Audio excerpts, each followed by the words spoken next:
Aujourd'hui, Madame Marie-Reine Hassel a souhaité nous rencontrer ici à Bordeaux dans le cadre d'une conférence débat dont le thème est Centrafrique, comment sortir de l'impasse. J'ai été sollicité pour l'organisation de cette conférence. Je tiens à vous remercier vivement de votre présence.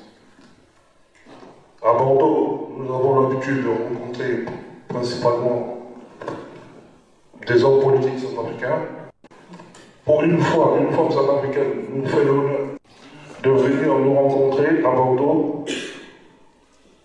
Je tiens à vous remercier, Madame Marie-Reine Hassel, de votre honneur que vous nous faites. Sans trop tarder, je vais passer la parole à Dr Paul Kamanora. Merci.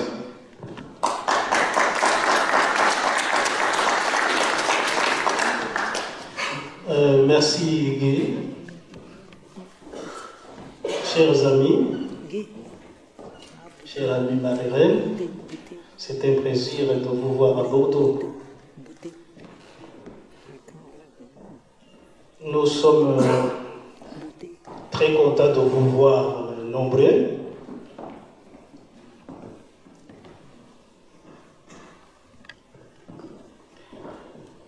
C'est un plaisir de discuter avec vous sur la crise centrafricaine, qui est une crise profonde, à la fois politique, morale et identitaire, qui entraîne bien évidemment une crise aussi sécuritaire et le drame humanitaire. Cette conférence vient au point nommé où la Centrafrique est à la croisée des chemins. Mais avec vous, avec les autres intelligences qui sont là, je crois que vous êtes dans une dynamique de retrouver non seulement la paix, la sécurité, mais aussi les perspectives pour sortir de ce pays, son chaos actuel, mais aussi pour l'inscrire sur le chemin d'avenir. Et comme vous êtes la présidente du mouvement MRC, mouvement pour l'assemblement et le changement, et je crois qu'avec vous, le changement est bientôt. Je vous donne la parole. Bonjour à tout le monde. Je suis enchantée que vous soyez là, assez nombreux. Je suis ravie que le soleil soit également du rendez-vous et que les cloches aient sonné également pendant que j'arrivais. Est-ce que c'est un bon présage? Je pense que oui. Voilà. Donc, je suis très heureuse d'être avec vous sur les bords de la Garonne. Depuis hier, mon équipe et moi avons été très très bien reçus par les Bordelais que vous êtes. Hein. C'est pour ça que je voudrais d'abord, avant de commencer, remercier. Je vais d'abord commencer par remercier le Premier ministre Alain Juppé, qui nous a permis donc de disposer de cette magnifique salle, et puis donc député maire de Bordeaux. Je vais remercier également Alain Dupuis, que beaucoup d'entre vous doivent certainement connaître. Je remercie également M. Gaëtan Dicam-Moulium, que j'ai eu le plaisir de rencontrer hier. Et puis Sophie Senghor et bien d'autres, la liste n'est pas exhaustive, grâce à qui on a pu être là aujourd'hui et se réunir. Je remercie également, parmi les compatriotes et les non-compatriotes, Guy Gossin, hein, qui est en fait le pilier de l'organisation de cette magnifique rencontre.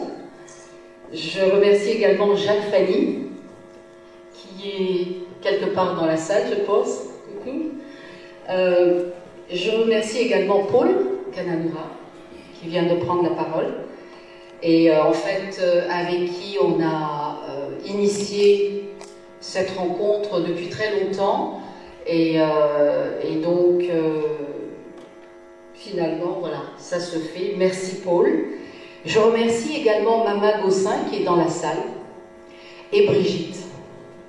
Et puis de nombreuses autres femmes et de nombreux autres compatriotes qui, je suis persuadée, ont participé également à l'organisation de ce petit événement. Alors, aujourd'hui, c'est un événement qui n'est pas extraordinaire, c'est un petit événement, c'est-à-dire, je souhaitais, et je pense que nombreux sont ceux parmi vous qui l'ont souhaité, je souhaitais vous rencontrer en fait les compatriotes de Bordeaux et de la région, parce que je pense que certains d'entre vous doivent venir d'un peu plus loin que Bordeaux.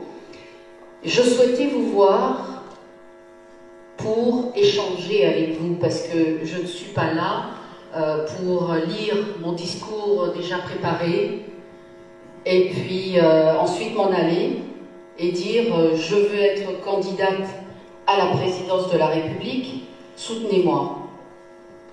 Ou alors m'étendre sur le désastre centrafricain et puis ensuite voilà, et m'en aller. Non, je suis là pour échanger avec vous et savoir ce que vous pensez de la situation, mais pas seulement. Je voudrais également savoir comment est-ce que vous envisagez, chacun d'entre vous, cette sortie de crise, parce que pour ceux qui me suivent, ils savent à peu près mon mode de fonctionnement. Je ne suis pas l'opposant qui dit « ça va mal, on tue, on pille, et puis voilà, ça va mal ». Non, je suis de ceux qui disent « ok, ça va mal ». Je ne reviendrai d'ailleurs pas sur la genèse de la crise centrafricaine, on y reviendra probablement pendant la discussion, pendant le débat, mais ce n'est pas la peine que je revienne dessus parce qu'on le sait tous plus ou moins depuis. Mais c'est surtout qu'est-ce qu'on fait de manière pratique, de manière pragmatique, qu'est-ce qu'on fait aujourd'hui pour sortir de là. C'est surtout pour ça que je suis là aujourd'hui, pour savoir ce que vous pensez. Et je souhaitais échanger avec vous les compatriotes, avec vous les amis de la Centrafrique, parce que comme vous le savez, aujourd'hui, eh bien, on espérait que la situation allait changer, mais elle n'a pas changé. Donc, je remercie tous les amis de la Centrafrique qui sont là, que ce soit des Africains d'autres régions de l'Afrique, ou que ce soit des Européens ou des Français. Je vous remercie d'être là. Vous êtes les bienvenus également pour entrer dans ce débat, parce que je pense que la vie de tout le monde compte, parce que tous les jours que Dieu fait, depuis 1 an et plus, il y a des morts par paquet en République centrafricaine. Et ce sont des morts absolument affreuses et ça ne devrait pas être comme ça. Ce sont des morts inutiles. Et qu'est-ce qu'on fait pour sortir de cette situation? Voilà. Je vais m'excuser auprès des amis de la Centrafrique qui sont là mais qui ne comprennent pas le sango, parce que je vais m'adresser en sango assez rapidement. Donc un peu de patience, je vais parler à mes compatriotes en sango un tout petit peu, et ensuite on reprendra le cours du débat en français. Bibara la quoi est atimi à centrafricain. Biegelaso titane bi fatere tibina la titane bi ke zoso bi tigo timu gi kodro tigabia ti kodro sensengabe. Non. Birati biake depuis 2010, mais à quand même Kozo, ti 2010. Begelani na ti gouvernement ti posé tonso à la inga, à zomini na propotiala. Begelani na ti gouvernement ti posé, bikir na kodro parce que kodro a besoin de la bikir na kodro. Et puis biba yeni a savape. Yeni a savape ton anye biba. Parce que Anika Bitina Kiki, mais Bikir Nakono, Biba, Amenialia Savape, et ton habit, Iso Benyobia, Kwa ti benyo bia kenya ke titene atenandia una zosolo ina betile ti bia so atene ba ya sabape tona i leti un peu pe kodrotier avec ganzonia perti et puis quoi que kui mingi donc bike marati benyo bia so bike satene ladina la bombi tia ministre soit tene conseil des ministres bike zoso bien zianga ti miti tene ba attention so bike baso e ke gona ati kota dula tona ike babe ike tina ati kota dua zo ke kuishoni bitene ba azo e ba mi bizarre teme tenti ala lo ke tene solo londo tilo na doa bitene konsoni titene kodwa gwa lidu pepe bitene ga bi sa tene ba we ala ga mungo be apika na litini apika datibi na 2h30 tin d'après si mi mule ge bizarre kwa ni bitan tona ça va pepe bike zoso bi eten na conseil des ministres bitan ba bi gati sa kwa ti kodro bi gati ta bi tutina ndoti ngende titana bike ministre pepe parce que bi ti sa kwa na kodro wande bi sa kwa na Amérique bi sa kwa na Italie bi sa kwa partout na ti dunia sorte tia kwa ndende bi pe sa kwa na mi kodro wande mais ton ami qui gagne bâti un petit cadre mais ton amant bien peu ndati duti ngoti bi gaki ape azagi bi on soit telle démission donc bitento so ba ouais bon bike zo soit tene yanga tulo zambati yang bati un petit cadre bati un petit tene amlenge ti cadre akui na banape aki yeso bi ba kozoni si biga bizakwani bisara démission bi on biga gawe biga bisa biga candidat bitene biga timu biti kodroso tileke na 2010 azwa inga biape azwa tene me wali ni solo lono landoa si le tika biati Centrafrique moba donc azwa ligeti inka yeswa kena yati litimbi banga tinye sibitene bieti gabia zoko azu biga gilege ni ape amena zo sonti mungo pokoti biega me bitene na doti internet la sozo soko alimiti botiba akeba tele soko bitene kozoni bitene tona bozize akira gagbiati 2010 so kodronia fute tulo aki subi etene depuis bikri bitene encore akena doti internet zo soko agwagi akawara ni la sigbi logalu bunga we bon ego faso ilitwa wa actuellement ceux qui n'a ti kotatu i ke na poto ke mazo ke kuika afamiti ko la ke kui wala ka catholique wala ka musulman wala ka zo so inga za pape ala koi ake kui na kodoka ke fala batene sosi be gala so ti tana bitena la kodroso ake chala oko tu ake ti amenya groupe si agoti dutika wa tena ni la ki bas kodro et puis à la salle il écrit que usu ala inga ligeti kwa nyapo asa yeni krika amugia famille amugia zuti bara amwaza aitao anye et puis faso kodronia que bokiton so agwa lidu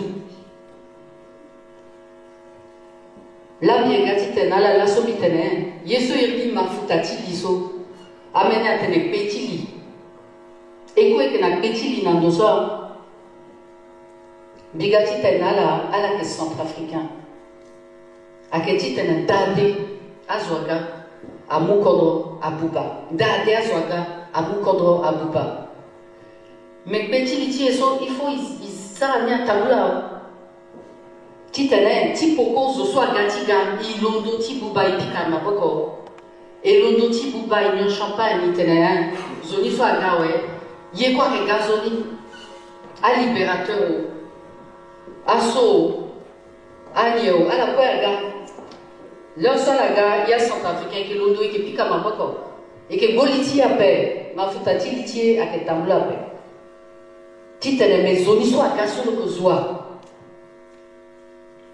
asa tona si zoni asi agatonanye mezoni so agaso lo gati saranye lo gati le ke kodro wala lo gati titeloza patana ti bozo tulo na famille tulo et que boliti abe Baïsa Tonso, là c'est Kodroti à Galito. Alors que Guémé, alors que Centrafricain, Kodronia que Tchala, tout. À que Timenizo aussi, à que Timenia, ni la Gaïsa Nala. Il faut y go, litier, là sur les satona, Titane Sigina, tout, Kota, tout sur Itida. Et satona, Titane Sigida. À que Titane Lasso, Awande, Akira, Moumenizo. À l'Ekezoni, bien, Aga Bonaï, à Ténébon, Zoni Sola, c'est Agati Leke Kodron. Et puis l'auto hippie, comme un boko, il tenait, il voit Zoé. Et puis, Kekere Kawaii, famille. Batia Yeso, à Kozoni So, à Chonia Yeso, si à Gongasa, si Lina Douce, il même ni là. Zoswa Ganga Saragitilo, Zoswa Gansartilo. Na leur sou de ça tena la sou singati bangi à gafade atene na yati la kwanga pa pikangombe encore la kwanga so si atene yake tranquille là ni wala meni ati comme iso internet atene la kwanga ndo so si a touché nya pe akira pikangombe na la kwanga fazo afa wala iso encore meni zotik bengani meni magistrat ti kodroti encore nona mlenge tu no tout habillé dans tout la grenade à la couille. Somi que ça t'es dans la sorte de gombe avec qui kaka ni bien. Mais son quoi bâti ni la bigati bala ita a wetonso ton ala yetene ti sango fadi tenante na poko aita tia wande so avec des so bon et kiribu yangati uzu France iteno maintenant de zoko ko so ayiti sa tene fadi zo alundo sa tene.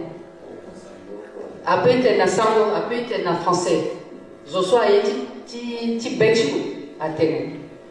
Mais là, so, et boubi kwege, voilà mon chrétien, voilà mon musulman, voilà mon moïnga nga zapape, batia mena inga zapape, voilà mon azuti ungoa, awara gaswa tene animiste moïnga nga kolana, nzambe na nyetoso, kwe, iko gya centrafricain.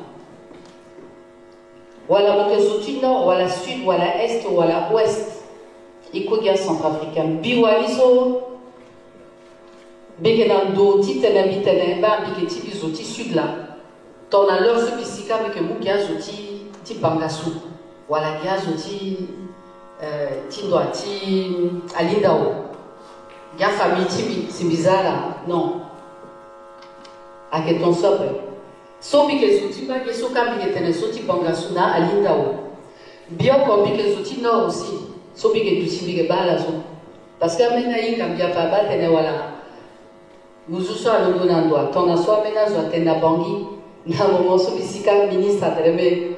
Posiza kwa muzu so na ndo ase katiza le ministre na kondoso non bi ke muzu ape. Bi ke itacha na bi ke famille chala. Na popo chala na ndo so amena zo ke na meni tipi. Vraiment tipi na yati meni chala.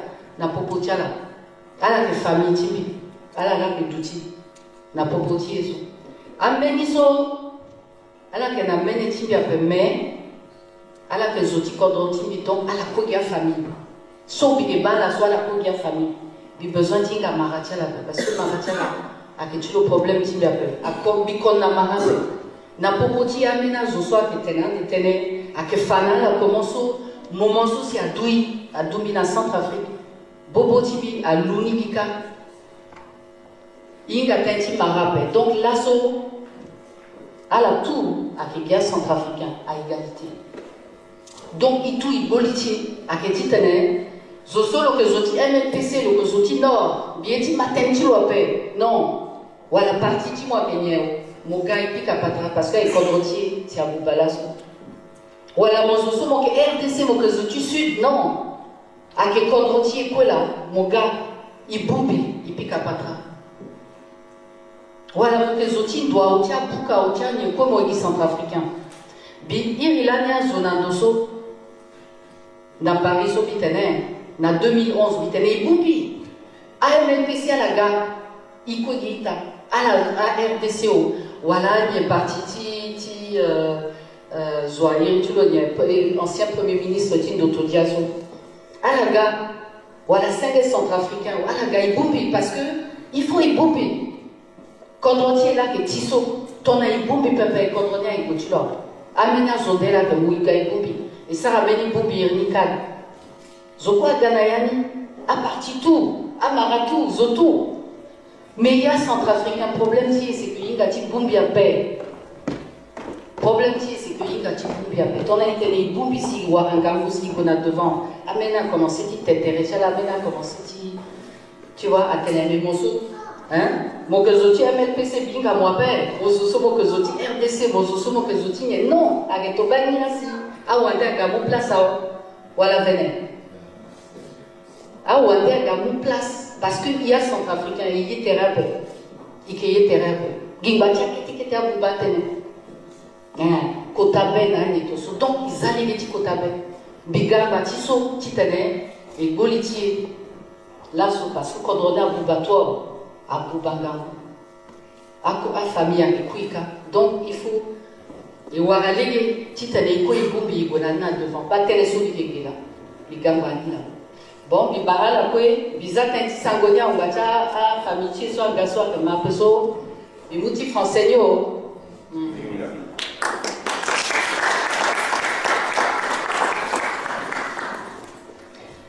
Voilà, je suis désolée si j'ai été un peu longue hein, pour le sango, mais bon, voilà. Je voudrais, avant de commencer, faire un hommage aux femmes centrafricaines. Et j'y tiens particulièrement parce que je suis quelque part une personne qui, disons, qui défend les droits des femmes, mais surtout qui croit beaucoup aux femmes.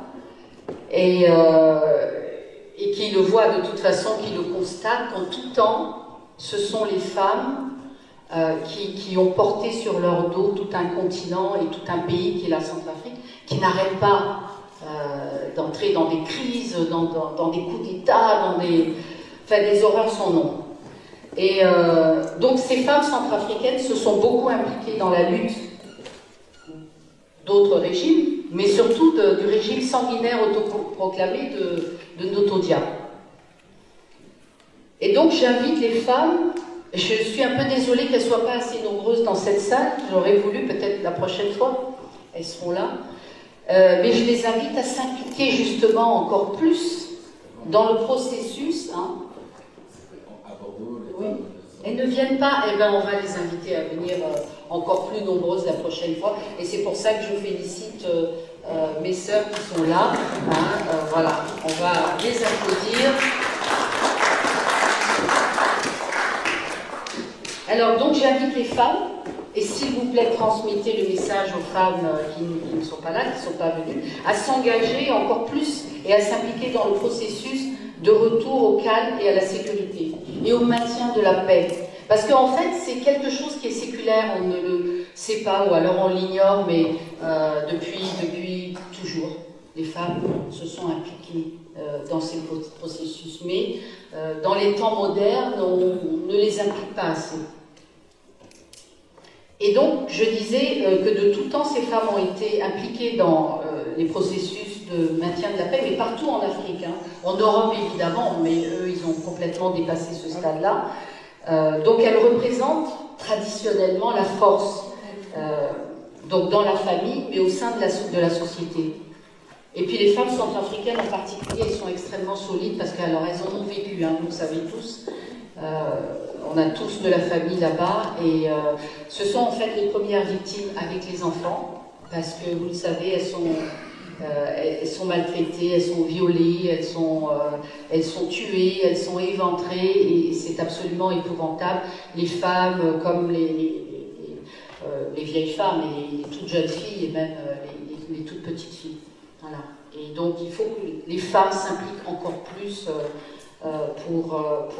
voilà, qu'on se batte contre tout ça. Mais malgré tout, on les exclut en politique. Hein. Ce qui est arrivé chez nous, c'est un peu, disons, un peu extraordinaire qu'une femme soit arrivée comme ça à la tête de l'État. Mais bon, on y reviendra tout à l'heure en détail. Mais le fait est qu'on exclut les femmes en politique. Et puis dans les domaines de prise de décision, on n'en a pas beaucoup. Nous avons eu en Centrafrique ce qu'on ignore souvent dans le monde et en Afrique, et aussi chez nous peut-être, c'est que nous avons eu une période où les femmes étaient mises en valeur. C'est comme ça que nous avons eu une femme Premier ministre en 72. Quand je le dis, tout le monde est souvent surpris, mais c'est vrai, lorsque j'étais ambassadeur au Sénégal, j'ai eu à contrer un peu ce qui se disait à ce moment-là dans les discours, parce qu'il y avait une femme Premier ministre au Sénégal, Mame Madior Boye, et puis les Sénégalais étaient tout fiers et tout heureux de dire que c'était la première femme Premier ministre, et puis pour moi, dans mon speech qui a suivi après, désolée, mais ce n'est pas le cas. Nous avons eu Madame Domitien en 1972, et ça a été la deuxième femme dans le monde à être Premier ministre après... Ah oui, c'est ça, après Israël, c'est ce que j'allais dire, après Golda Meir. Après Golda Meir, et la première en Afrique. Et ça, nous, les femmes, et les hommes aussi, centrafricains, nous devons en être fiers. Et donc, mais cette période, malheureusement, elle est révolue, nous devons la ramener aussi. Et donc, je vais parler de la classe politique centrafricaine aussi rapidement. Certainement, parmi nous, il y a des personnes qui viennent de différents partis politiques. Vous êtes les bienvenus, et comme je disais, vous êtes la famille. Parce que si aujourd'hui il reste 1 million de Centrafricains, j'exagère peut-être, mais j'ai été au ministère de la coopération, et puis des affaires étrangères évidemment, comme ministre délégué, donc je connais un peu les chiffres, les statistiques, etc. Et lorsqu'on dit qu'en Centrafrique nous sommes 4 500 000, parfois 800 000, je dis faux, parce que ce sont des chiffres qui sont avancés, vous savez pourquoi? Pour avoir les aides. Voilà, pour avoir toutes les aides et tout. Mais la réalité, c'est que nous étions 3,5 millions il y a plusieurs années déjà. Alors qu'on m'explique de 3,5 millions comment on réussit à atteindre 5 millions, 4,5 millions, peu importe, alors qu'il n'y a pas d'hôpitaux, alors qu'il n'y a pas donc de médecins, enfin, il y a de moins en moins de médecins, il n'y en a pratiquement pas, alors que la situation du pays n'arrête pas de dégringoler, que les enfants qui arrivent à naître, ceux qui arrivent à naître, parce que les femmes évidemment meurent énormément en couche, par manque de soins, à Bangui ou ailleurs, et ces enfants qui arrivent par miracle à naître n'atteignent pas l'âge de 5 ans pour cause de manque de soins, de malnutrition, etc., etc. Ces enfants ne survivent pas. Et puis il y a les guerres, il y a les coups d'État, il y a les rébellions, il y a les mutineries, on meurt par paquet. Alors qu'on m'explique comment par miracle on peut arriver de 3,5 millions, mettons, il y a 10 ans, à 4,5 millions aujourd'hui, ou 5 millions pour certains. Non, moi je dis que c'est faux. Alors, si nous étions au moment où moi je suis partie de Centrafrique, je suis partie en 2009. Pour ceux qui n'ont pas suivi en Sango, c'est vrai, je vais reprendre rapidement. J'ai été donc ambassadeur de Centrafrique au Sénégal. C'était en 2003 et 2004. Puis ensuite, je suis rentrée en Centrafrique pour y être ministre délégué aux Affaires étrangères, puis ensuite à la coopération internationale. Et lorsque je suis entrée, j'ai été frappée par l'état, mais absolument épouvantable du pays. On m'avait déjà averti, on m'avait déjà dit c'est terrible, parce que j'ai vécu aux États-Unis pas mal de temps, et je suivais évidemment les choses, mais je ne les voyais pas pour de vrai. Mais la réalité a été absolument choquante et épouvantable. Et donc, moi je dis 4 millions aujourd'hui, avec la razzia des Séléka, lorsqu'on fera le décompte, parce qu'on ne peut pas faire le décompte en ce moment, il n'y a personne dans les provinces. Enfin, je veux dire, on ne sait pas ce qui se passe dans les provinces. Et on sait que les razzias continuent. Quand on a dit que Séléka était parti, vous savez que c'est faux. Séléka n'est pas parti, Séléka est toujours là.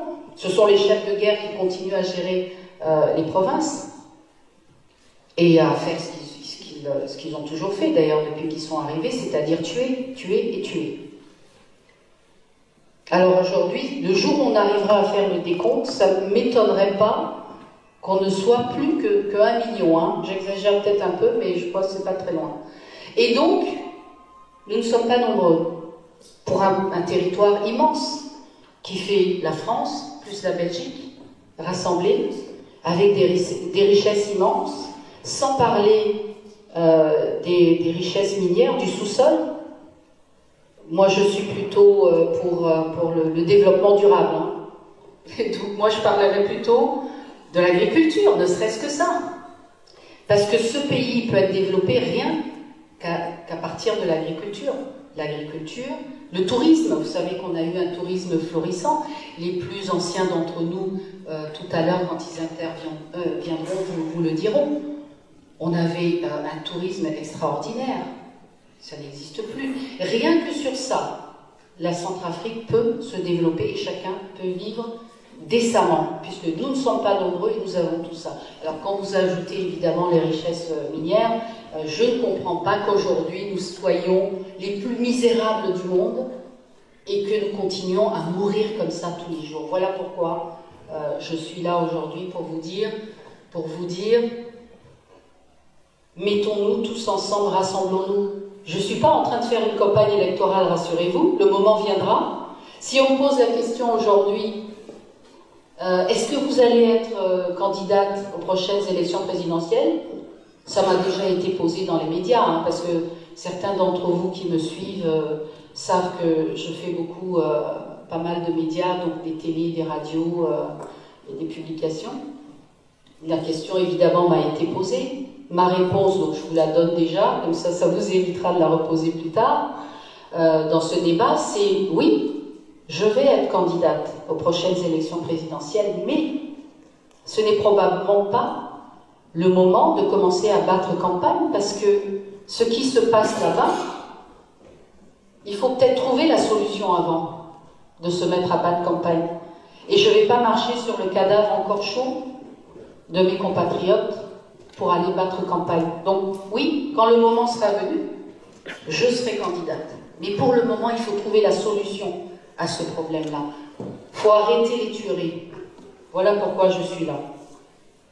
Donc c'est pour ça que je dis, nous, la classe politique centrafricaine, et pour ceux qui me suivent, vous savez également que j'ai un franc-parler. Hein.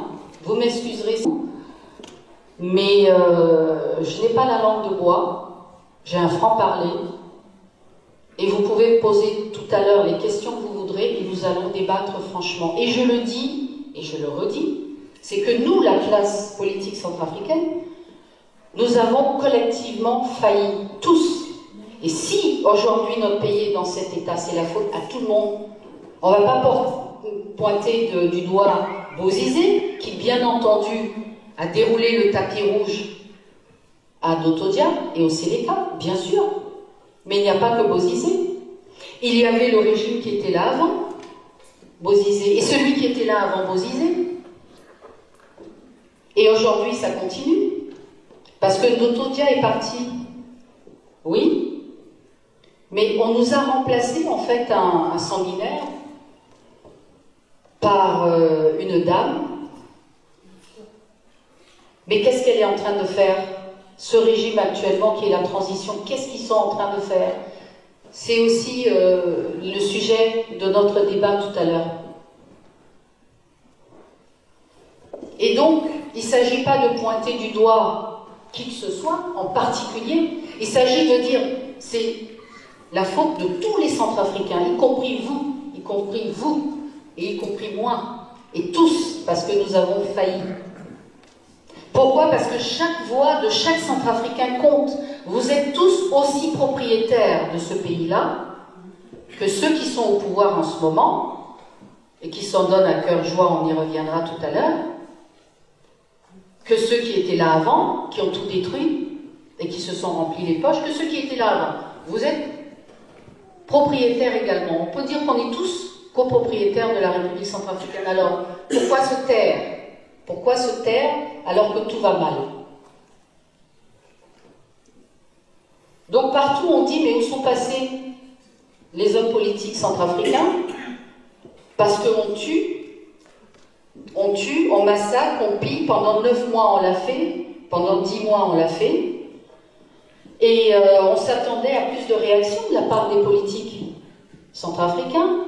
On s'attendait, parce que c'est eux qui, normalement les politiques, c'est eux qui tiennent l'étendard. Et tout le monde les suit. C'était à eux d'élever la voix et de dire « au secours, ça va mal. On est en train de massacrer le peuple. On est en train de génocider ce peuple-là. » La personne qui a parlé de génocide en premier, en avril 2012, je crois, quand j'ai publié quelque chose, c'était moi. Vous savez que c'est un sujet délicat. Le mot génocide, c'est assez délicat. Mais j'ai osé le dire parce que j'ose. Parce que je pense qu'il faut prévenir plutôt que guérir. Et nous, on a tendance à attendre. On est très attentifs, les Centrafricains, on attend. Et puis quand ça va mal, maintenant, on se lève, on se dit « aïe, aïe, aïe, mais ça va mal ». Oui, mais où est la solution? Pourquoi est-ce qu'on n'a pas prévenu ça avant?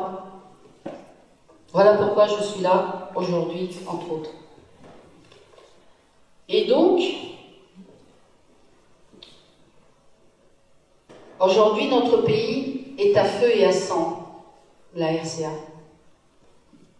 Est toujours à feu et à sang. Comme je vous ai dit tout à l'heure, je l'ai dit en Sango, et certains d'entre nous ne l'ont peut-être pas compris, à l'heure où je vous parle, les coups de feu se font entendre à Bangui. Ça, excusez-moi le terme, mais ça pète de partout. C'est l'information qu'on a eue tout à l'heure à déjeuner. Dans un quartier qui était peut-être le quartier le plus tranquille, qui s'appelle la Kwanga, on vient de tuer un magistrat, encore, avec ses enfants. Ils étaient là chez eux tranquillement, on est samedi, on leur a balancé une grenade. Voilà, c'est ce qui vient de se passer, sans compter tous les autres qui vont mourir. Il faut compter en moyenne par jour, sur tout le territoire, entre 20 à 50 morts, tous les jours. Et comme je disais tout à l'heure, on n'est pas nombreux. Alors aujourd'hui, qu'est-ce qui se passe? On constate que ni les nombreux sommets, ni les multiples dialogues, ni les diverses réunions, et Dieu sait s'il y en a eu, ni les innombrables appels, suppliques, dont les miens, entre autres, rien n'a ramené la paix dans ce pays et la sécurité au sein des populations en RCA. Alors, c'est pour ça que pour ceux qui me suivent, et maintenant ceux qui ne m'ont pas suivi jusque-là vont le savoir, dans mes nombreuses publications et mes analyses, diffusées par voie de presse et audiovisuelle ou écrite, j'ai insisté, et de manière constante, et jusqu'aujourd'hui je continue à insister, sur l'urgence de s'attaquer très rapidement aux racines de l'instabilité. Et je disais, en 2011, d'ailleurs lorsque j'ai été candidate en 2010, je disais, il faut s'attaquer à ces racines de l'instabilité pour éviter un affrontement armé généralisé, je le disais, en 2010. Et puis on ne l'a pas fait. Et voilà où nous en sommes aujourd'hui maintenant. Voilà. Cet affrontement armé généralisé que je voulais éviter, ben c'est arrivé. Malheureusement. Et alors pour en sortir,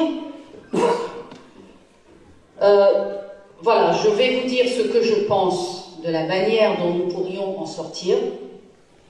Et puis ensuite, la parole sera donnée à chacun d'entre vous qui voudra intervenir et dire ce qu'il pense.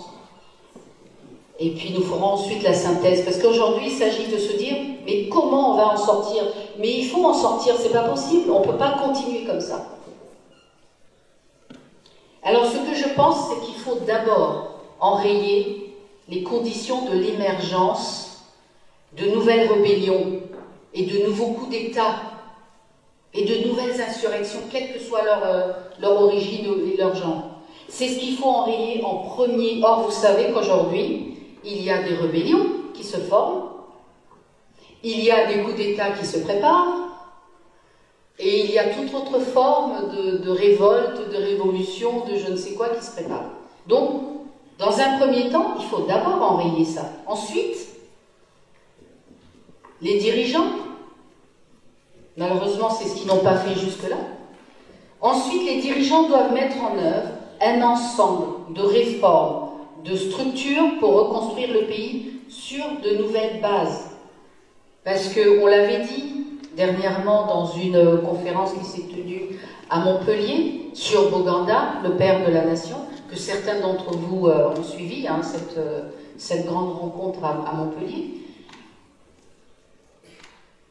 Il faut des réformes de structure pour reconstruire le pays. Parce que ce pays, en fait, en réalité, il n'a jamais été réellement construit, si on voit les choses crûment, depuis l'indépendance, en 60.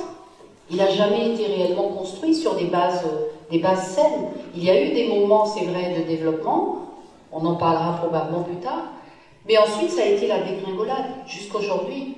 Or, si vous vous souvenez ce que le président Obama a dit lorsqu'il est devenu président des États-Unis en premier, il a dit, et ce qui est tout à fait logique, ça découle du bon sens, c'est qu'il faut pour l'Afrique, et pour le monde d'ailleurs, mais l'Afrique surtout, qui a des faiblesses de ce côté-là, il faut qu'il y ait des institutions fortes, il faut installer des institutions fortes. Parce que si on a des institutions fortes, peu importe le chef d'État qui va passer, il va simplement passer. Mais ces institutions seront là et les choses vont continuer à fonctionner. C'est-à-dire que l'armée sera toujours là pour protéger, pour protéger le pays et les frontières. La police et la gendarmerie seront toujours là pour protéger les individus et les biens. C'est-à-dire qu'il y aura toujours l'administration qui va fonctionner. Il y aura toujours les services des impôts, tout va fonctionner. Peu importe le président qui va passer, parce que les institutions seront fortes. Or, nous n'avons pas d'institutions fortes. Et c'est ça un des gros problèmes de la République centrafricaine. Donc, ce sont des défis énormes. Mais pour réussir ces défis, il faut installer les conditions nécessaires à ce processus. Et comment faire aujourd'hui, dans cette débâcle, comment faire pour instaurer les conditions nécessaires? Alors, il faut bien commencer quelque part, aujourd'hui, et moi ça fait des années que je le dis, et c'est quelque chose qu'on aurait dû faire depuis très longtemps. Il faut, pour moi, je vais finir par être appelée Madame Conférence Nationale Souveraine, mais c'est pas grave, il faut une conférence nationale souveraine, ou appelez-le autrement, peu importe, un grand débat national, ou autre chose. Mais il faut que les Centrafricains se mettent ensemble, sur le territoire centrafricain, pas à Brazzaville, pas au Tchad, pas à je ne sais trop où, non, en République centrafricaine, sur notre territoire.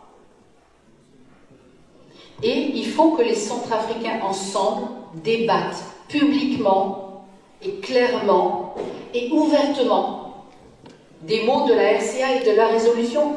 Il ne s'agit pas de conclave, non, parce que hier j'étais avec des compatriotes et on a parlé. Certains m'ont dit, il faut un conclave. Non, justement, il faut le contraire d'un conclave. Il faut quelque chose d'ouvert. Le stade qu'on appelle 2000 places ne sera probablement pas suffisant. Parce qu'il faut aller chercher aux quatre coins de la RCA, partout, les personnes âgées qui détiennent beaucoup de choses et qu'on néglige, on néglige beaucoup de gens. Il faut toutes les strates de la société centrafricaine. Moi, je vais vous dire franchement, dans mon langage cru et habituel, nous avons eu, comme je disais tout à l'heure, des dialogues. Mais des dialogues qu'on a appelés inclusifs. Oui, inclusifs. Voilà. Des dialogues inclusifs. Ben moi, je vais vous dire ce que je pense. Ce sont des dialogues, ça a été des dialogues exclusifs. Pourquoi? Et moi, j'exige maintenant une rencontre inclusive de tous les Centrafricains. Et ces dialogues ont été exclusifs parce que ça a toujours été, ça s'est toujours d'abord passé pour la plupart du temps à l'extérieur, et c'est le pouvoir, donc les gens autour du pouvoir, ce sont les militaires à qui on donne raison en faisant ça, Parce qu'ils prennent enfin, quand je dis les militaires, excusez-moi, les gens en armes, c'est-à-dire les rébellions de toutes sortes, aujourd'hui, les rébellions sont devenues le gagne-pain. Et ça fait des années. Et moi, en tant que ministre, j'ai mis en garde le gouvernement centrafricain sur ça, sur ce phénomène que j'ai trouvé en rentrant en 2006, quand on faisait le tour de table en Conseil des ministres. Parce que les rebelles avaient frappé, ils n'arrêtaient pas de frapper, je suis arrivée en plein dedans. Je suis arrivée en septembre 2006. Et puis, quand j'ai vu comment ça se passait, j'ai dit, mais si nous continuons comme ça, on ne va jamais s'en sortir. Et je l'ai dit, c'était peut-être prémonitoire, j'en sais rien, mais j'ai dit, mais un jour, ce sont ces rébellions qui vont avoir le dessus. Parce qu'on les laisse faire, parce qu'on discute avec eux, parce qu'on leur donne raison. Alors qu'il aurait fallu leur montrer que ce n'est pas le moyen de gagner sa vie, ce n'est pas le moyen. Et que si vous avez remarqué, ces rébellions réclament quoi? Vous avez déjà vu une rébellion dire « moi je veux des hôpitaux dans ma région » Vous avez déjà vu une rébellion dire « moi je veux des écoles dans ma région » Moi je veux des routes, moi je veux l'électricité, moi je veux l'eau. Moi, je veux qu'il y ait une piste d'atterrissage, d'avion, que les avions viennent chez moi, etc., etc. Je veux un développement dans ma région. Est-ce que c'est ça? Non. On réclame, ça part du gâteau centrafricain. On veut de l'argent et on veut des postes. Mais des postes pour faire quoi? Si on n'a pas le profil pour ces postes. Mais en Centrafrique, on a toujours accepté ça, on l'a toujours fait. Donc chacun vient réclamer, voilà, et moi je l'ai dit, nous n'allons pas nous en sortir si nous continuons comme ça. Mais malheureusement c'est ce qu'on a fait, et voilà où nous en sommes aujourd'hui.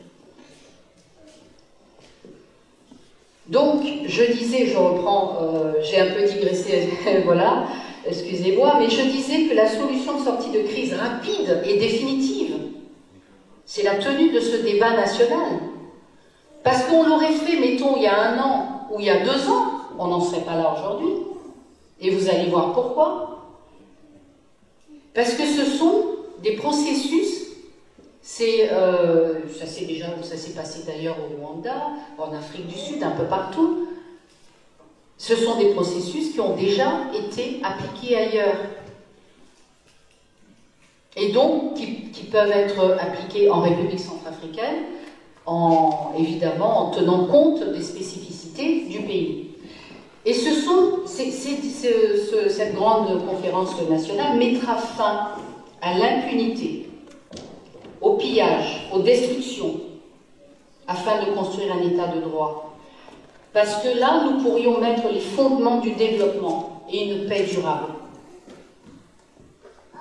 Et il faut aussi ne pas oublier que la gestion post-conflit, normalement on devrait être dans une période post-conflit aujourd'hui, mais malheureusement, tous les jours on apprend que bon, on tue, donc on est toujours en plein conflit, hélas.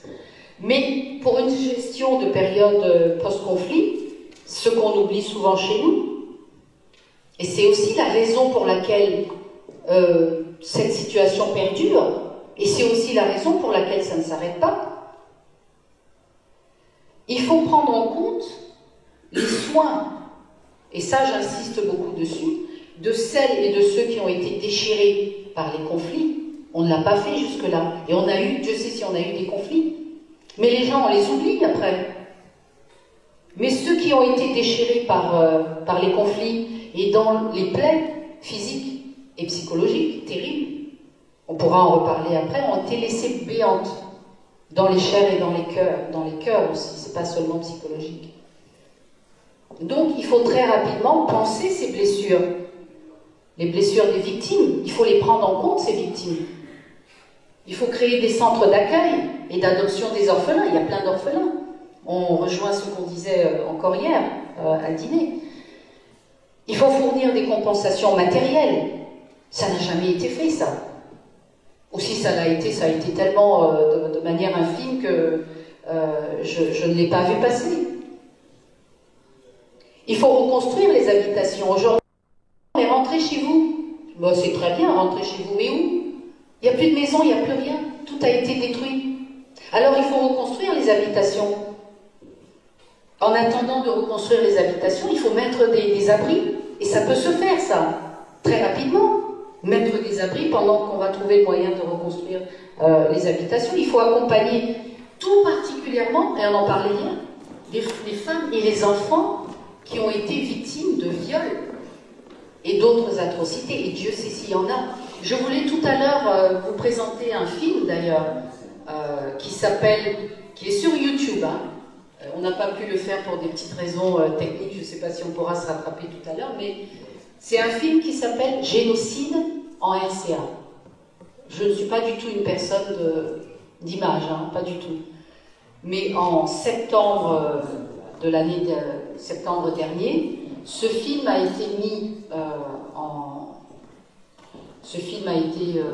monté, disons, à partir de photos, des photos de Centrafrique, pour montrer les atrocités qui se passent en République centrafricaine.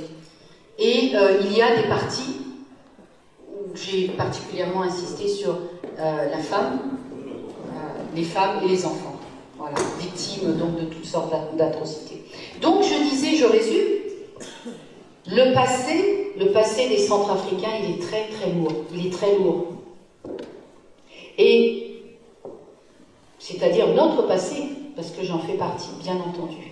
Ce passé est très lourd et nous avons besoin de nous en libérer avant de nous tourner vers le futur. Parce que comment voulez-vous aujourd'hui, on parle de réconciliation, c'est triste de parler de réconciliation sans considérer ce qui doit être pris en compte avant la réconciliation. Parce qu'on a besoin de se libérer de tout ça pour se tourner vers le futur. Vous savez, ce jeune homme qu'on a vu, c'est une image qui a fait le tour du monde, qui était en train de mettre un musulman en feu, et qui s'est saisi d'un bras ou d'une jambe, je ne sais pas trop, d'un morceau, et qui s'est mis à le manger, excusez-moi, avec rage. Cette image a fait le tour du monde. Mais pourquoi? On ne s'est pas demandé pourquoi cet homme, alors que les Centrafricains sont des personnes pacifiques, on est des personnes pacifiques. C'est jamais arrivé, ça, qu'un Centrafricain se mette à attraper comme ça de la chair humaine et à mordre dedans avec rage. Pourquoi il a fait ça? Est-ce qu'on s'est demandé pourquoi? Aujourd'hui, on est une population de traumatisés. Nous sommes traumatisés par tout ça. Ce monsieur, ce jeune homme, ce pauvre jeune homme, et Dieu sait combien il y en a d'autres comme ça, a vu sa femme enceinte être égorgée, être éventrée, son futur bébé taillé en pièces, sa femme taillée en pièces, sa petite fille, parce qu'il avait déjà une petite fille avant, taillée en pièces, avec ce sang partout, ses chairs partout. Qu'est-ce que vous pensez qui lui est arrivé? Mais il a perdu la tête, il a perdu la raison, ce pauvre jeune homme. Voilà ce qui lui est arrivé. Et ça fait longtemps que ça dure, c'est pas d'aujourd'hui, c'est depuis l'arrivée de Seleka, depuis décembre 2012, que les gens vivent ça, que les Centrafricains vivent ça. Comment voulez-vous qu'on ait la tête aujourd'hui bien sur les épaules? Donc voilà, tout ça c'est à prendre en compte. Et on parle de réconciliation, voilà pourquoi je dis, une véritable réconciliation nationale ne peut pas avoir lieu si on ne se base pas sur la vérité assumée et sur la justice rendue aux victimes. On va demander à ce jeune homme-là de pardonner à ceux qui ont fait ça à sa femme et à ses enfants, mais c'est impossible. N'importe quel être humain ne peut pas pardonner comme ça. Alors, il faut les emmener là, à le faire. Et c'est tout un processus auquel doit s'atteler un gouvernement de transition. Parce que le gouvernement de transition a un rôle bien précis. C'est une période très restreinte, c'est une période très courte. Et il faut s'attaquer aux priorités. Alors aujourd'hui, on se demande si ce gouvernement de transition-là a compris pourquoi il est là. Moi, personnellement, j'en doute, hein, on en discutera après. Mais je vais vous dire une chose, c'est que les difficultés des gouvernements durant les 3 dernières décennies trouvent leur origine dans leur composition et dans leur incapacité administrative à œuvrer pour la protection des populations et pour le développement. Voilà pourquoi ces gouvernements, depuis 3 décennies, éprouvent des difficultés. Mais ce ne sont pas les Centrafricains capables qui manquent. Ce ne sont pas les élites qui manquent. Il y en a partout. Vous êtes là. Parmi vous, il y a certainement des élites. Il y en a dans toutes les villes de France et de Navarre. Il y en a aux États-Unis. Il y en a partout en Afrique, dans les autres pays d'Afrique, des élites centrafricaines. Il y en a en Asie. Il y en a partout. Mais on se comporte comme si on n'avait personne. Alors, c'est pourquoi je dis que de la qualité des membres d'une équipe gouvernementale, et en particulier de l'équipe qui est chargée de diriger la transition, dépendra de la qualité de ces gens-là, dépendra l'efficacité de toutes les actions qu'il y aura à mener pour sortir de l'ornière. Alors, une équipe gouvernementale compétente et redynamisée, je pense que ça contribuera énormément à apaiser les tensions politiques qui continuent à exister aujourd'hui. Parce qu'il est impératif pour la RCA d'avoir recours à de nouvelles ressources humaines, techniques et politiques, et de recourir aussi à des techniques modernes. Aujourd'hui, désolé de le dire, mais nous sommes à l'âge de pierre, dans tous les domaines. Donc, il faut changer, il faut tout ça pour changer le mode de gouvernance. Et gérer les programmes, parce que vous savez, gérer un programme, c'est pas n'importe qui peut gérer des programmes. Une personne de mon équipe qui est là et qui connaît très bien la coopération internationale et les programmes pourra vous détailler tout ça, mais c'est pas donné à n'importe qui de gérer des programmes. Et donc, il faut des personnes de qualité.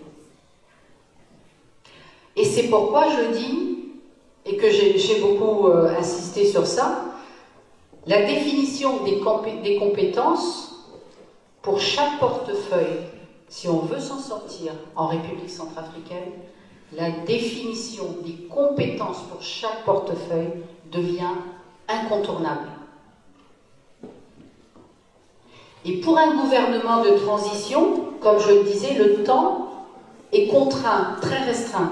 Donc ça veut dire, c'est quoi? C'était 12 mois, maintenant 3 mois sont passés, ou 4, presque 4, voilà, 4 mois. Donc sur 12 mois, il reste très peu, vous voyez? Alors, c'est pourquoi je disais que les membres d'une équipe de transition, parce que c'est même pas un gouvernement, hein. Moi je l'aurais appelé plutôt une équipe de transition ou autre chose, mais certainement pas un gouvernement, c'est trop court. C'est pourquoi ils doivent être opérationnels aussi.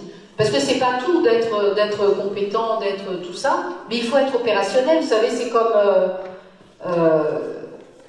comme les personnes qu'on embauche pour des temps complètement restreints dans des organisations ou des entreprises qu'on appelle les consultants. Quand on est consultant, pour ceux d'entre vous qui l'ont été, certainement il y en a un petit paquet, dont je fais partie.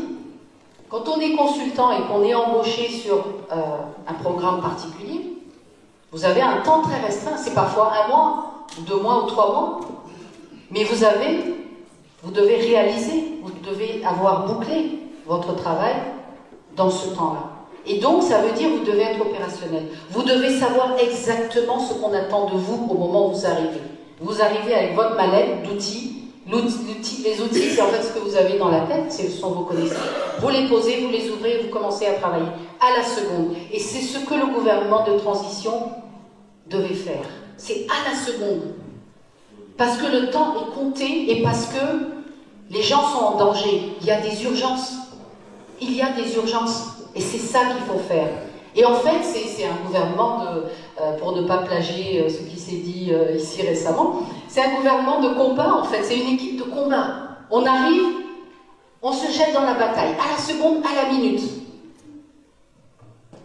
On fait le tour des gens, on fait le tour de ces... pas seulement de Bangui, hein, de tous ces déplacés, mais également des provinces, puisqu'on est un gouvernement ou un chef de gouvernement ou un président de transition, on a la sécurité qu'il faut, on a Sangaris, on a Miska, on a que sais-je, et alors on va voir les gens, on va voir les situations. On fait une analyse de la situation et on se dit voilà la solution. De toute façon, on le sait en général avant d'arriver là, parce que si on vous a désigné pour une transition, c'est que vous y avez déjà pensé, c'est que vous y avez déjà travaillé, c'est que vous arrivez déjà avec un programme d'urgence, donc vous le mettez en marche tout de suite, immédiatement. On n'arrive pas dans une transition en disant « Oups, j'ai jamais été ministre, j'ai jamais géré des hommes, moi j'ai jamais géré un département, ou ne serait-ce qu'une petite entreprise de 2-3 personnes, j'ai jamais géré ça, donc je ne sais pas gérer des hommes, mais je vais apprendre. » Pendant ce temps-là, qu'est-ce qui se passe? Le pays continue à couler et les gens continuent à mourir. Donc c'est pas ça un gouvernement de transition. On ne vient pas en se disant, comme on a toujours fait hein, en Centrafrique, dans tous les gouvernements récents, les 3 décennies, c'est qu'on nomme les frères, les sœurs, les cousins, etc., les copains. Et puis ils arrivent en se disant, oups, ben, je sais rien, donc je vais apprendre, mais en général ils n'apprennent même pas. De toute façon, ils ne sont pas là pour ça, ils sont là pour se remplir les poches et pour favoriser leur entourage, point barre. Donc, on va où comme ça, comme on dit dans le pays de Jacques? On va où comme ça? Et je vais aussi ajouter quelque chose pour un gouvernement de transition, ce qui est très important, c'est que l'intégrité morale des membres d'un bon gouvernement, l'intégrité morale est l'un des ingrédients qui fera renaître la confiance des Centrafricains déjà. Ça va rétablir la crédibilité de la RCA et aussi la confiance de la communauté internationale et des bailleurs de fonds, parce que j'entends dire aujourd'hui, mais on nous fait des promesses et on ne tient pas les promesses, mais qu'est-ce qu'on a toujours dit? Tant que vous ne serez pas crédible, si on vous met au travail, vous ne montrez pas que vous savez travailler, mais les fonds ne vont pas arriver comme ça. Et encore, je suis surprise que les fonds arrivent quand même, malgré tout, alors qu'on sait où vont aller ces fonds-là. Ces fonds ne vont pas aller pour les personnes qui sont en train de mourir, pour les populations, non. Alors qu'on arrête de donner ces fonds-là et qu'on exige des bons gouvernements. Et pour finir, sur la description d'un gouvernement de transition, et après, bon, certains d'entre vous qui y ont peut-être réfléchi à la chose, on pourra en discuter, un gouvernement de transition doit avoir la lourde tâche de faire face au passé, parce que, comme je disais, on a un passé très lourd. Il faut faire face au passé et aux violations perpétrées par l'État, parce que vous n'êtes pas sans savoir que ces populations déshéritées là, des provinces centrafricaines ont toujours été, depuis des années, des décennies, des victimes des rébellions, de toutes les rébellions, des victimes des brigands, des coupeurs de route, des bandits, de tout ça, mais aussi de l'État. De l'État, parce que l'État s'est attaqué également aux populations. On sait que les militaires, la FACA ou autres, sont eux-mêmes venus attaquer des villages, brûler des maisons, tuer des gens. Donc l'État également a attaqué les populations. Il faut le dire. Et donc c'est ça aussi le rôle d'un gouvernement de transition, c'est de faire face à tout ça. De faire face à tout ça. Et puis également, les mesures de transition doivent être renforcées aussi avec d'autres mesures d'établissement de la paix et de développement. C'est pas seulement arriver là et dire on va faire la transition en ne sachant pas comment on va faire et ce qu'on va faire. Donc ces mesures-là, c'est quoi? C'est les programmes DDR, si certains d'entre vous connaissent le DDR en détail, c'est ce programme de désarmement, démobilisation, réinsertion, etc. Ça, c'est un programme qui aurait dû être mis en place, vous le savez, certains d'entre vous, depuis des décennies, mais qui n'a jamais été mis en place pour plusieurs raisons, dont le détournement, etc. Bon, on en reparlera. La mise en place aussi des pôles régionaux de développement. Ça, c'est très important. Vous avez entendu quelqu'un parler, depuis que la Centrafrique est dans ce tourbillon d'horreur, vous avez entendu quelqu'un parler, que ce soit dans le gouvernement, que ce soit dans l'opposition ou autre, vous avez entendu parler des pôles de développement? Et pourtant, c'est charnière si on veut s'en sortir. Les pôles de développement, c'est entre autres l'Union européenne, je résume parce que c'est un peu long, on pourrait aller en détail plus tard, mais en fait c'est la réinstallation de l'État, parce que vous savez que nous en sommes là aujourd'hui parce qu'il n'y a plus d'État en République centrafricaine, ça ne date pas d'aujourd'hui, ça fait longtemps, ça fait quelques décennies. C'est la réinstallation de l'État dans toutes les provinces les plus importantes de la République centrafricaine, et surtout, donc quand je dis la réinstallation de l'État, tout ce qui va avec, en fait la sécurité, les routes, l'électricité, l'eau, les écoles, les hôpitaux, les prisons. Chez nous c'est important parce que voilà, aujourd'hui il n'y a pas de prison, ça c'est un très gros problème aussi.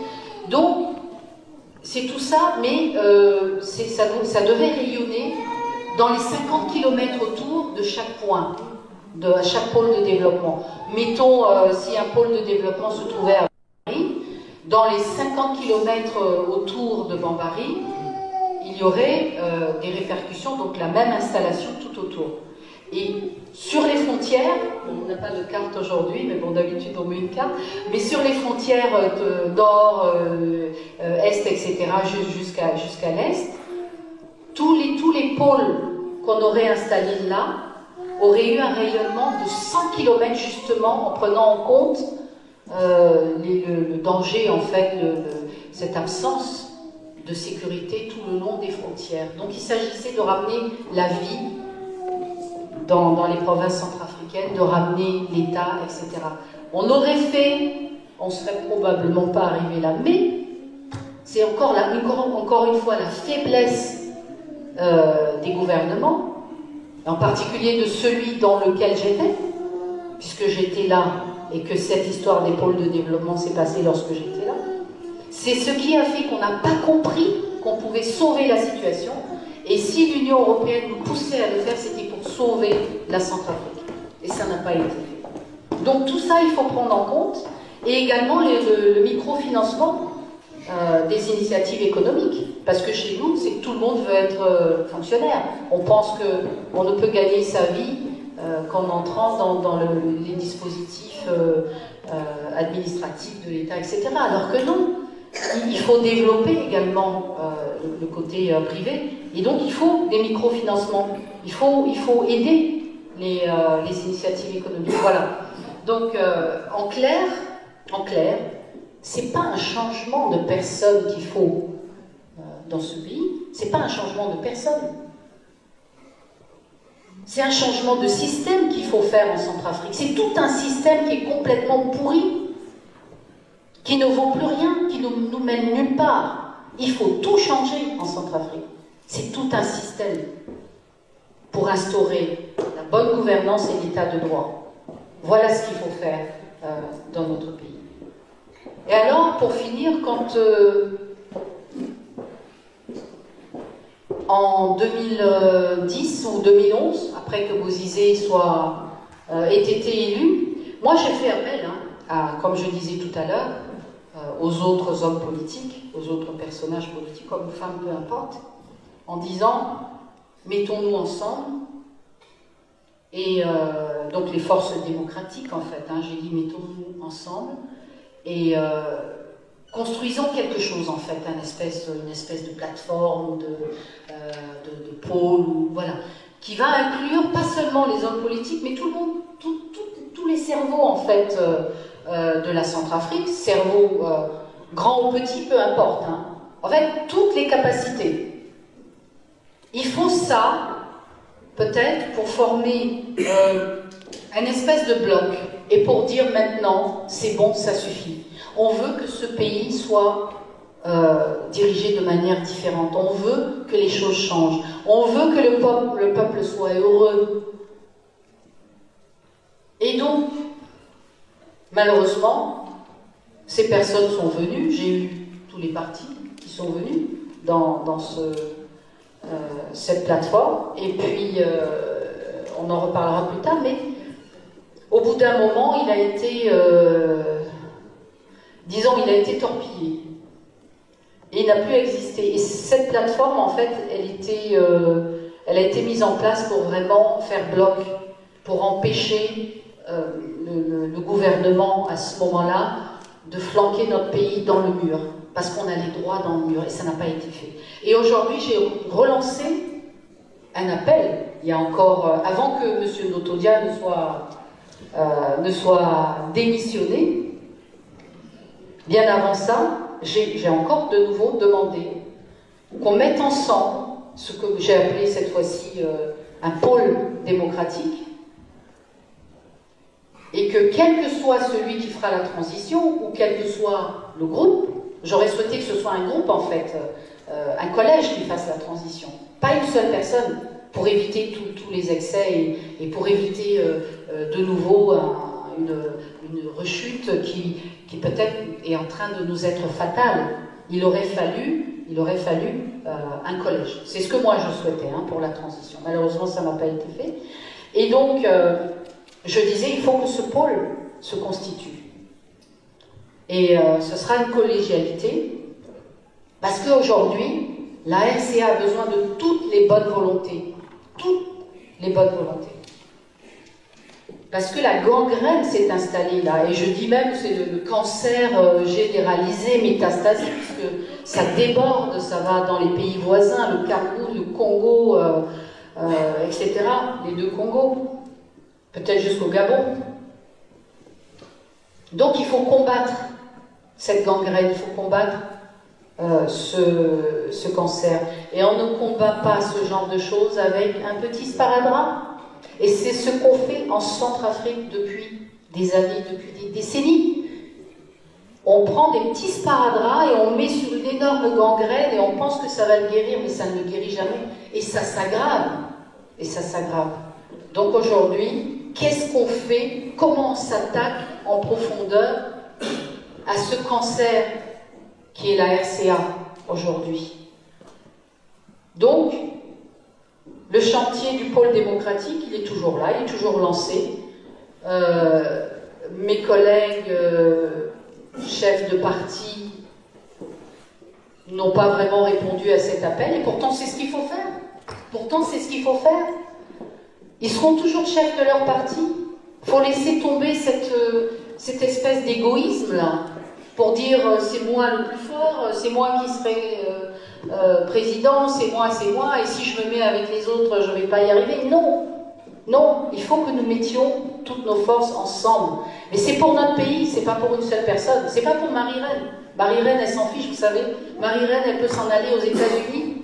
Elle va vivre 10 fois mieux que d'être ici. Pourquoi elle est ici? Parce qu'elle aime son pays et qu'elle veut que les choses changent. Beaucoup d'entre vous savent que j'ai un profil qui me permettrait d'aller n'importe où dans le monde et d'être peut-être 10 fois mieux, 100 fois mieux que je ne le suis en Centrafrique ou ici en France. Mais je suis là parce que nous devons mettre fin à ce qui se passe dans notre pays, tous ensemble. Le jour où ça ira, c'est bon. Mais qui ou quel groupe de personnes va pouvoir amener la paix dans notre pays, va pouvoir faire changer les choses? C'est ça la question. Voilà, je pense que je vais m'arrêter là. Donner la parole peut-être à d'autres personnes. Je sais que beaucoup d'entre vous voudraient prendre la parole. Peut-être que ça a été déjà programmé. Donc, je vous laisse faire. Voilà. Voilà.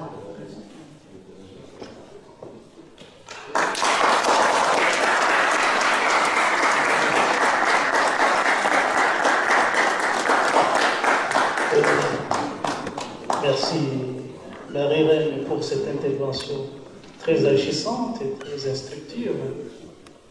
Et il y aura des moments de questions, des interventions, mais il y a 3 ou 4 interventions qui vont suivre.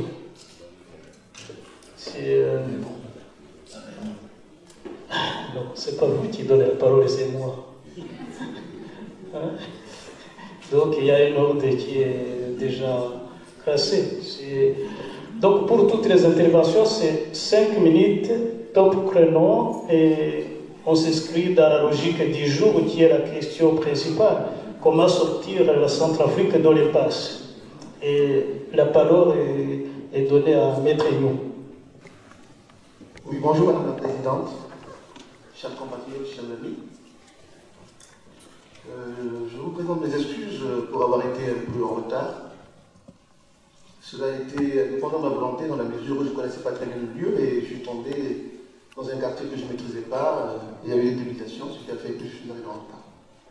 Mais cela dit, Madame la Présidente, bien évidemment, je vous remercie ici, en présence de nos compatriotes et de nos amis,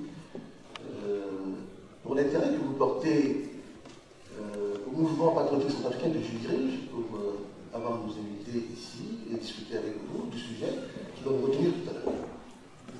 Mais je dois vous dire que lorsque nous avons reçu cette invitation, nous avons compris que c'est un acte patriotique qui ressemble et qui est même l'expression de la structure que vous dirigez, c'est-à-dire qui traduit la volonté du rassemblement des nouvelles forces politiques, comme vous avez dit tout à l'heure, pour une alternative crédible en vue d'un renouveau politique nécessaire pour un véritable changement de notre pays.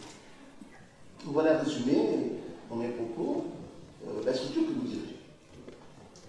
Mais je dois vous dire une chose, et c'est un réel plaisir pour moi de vous dire ici, devant cette assemblée, que nos chemins, Madame la Présidente, se sont déjà croisés, notamment à Paris, où vous vous êtes distingué par votre franc-parler, vous avez dit tout à l'heure, et je soutiens totalement, que c'est comme ça que vous parlez, ici ou ailleurs, soutenant notre constat, c'est-à-dire le constat du mouvement que je dirige, de la famille, de nos élites politiques.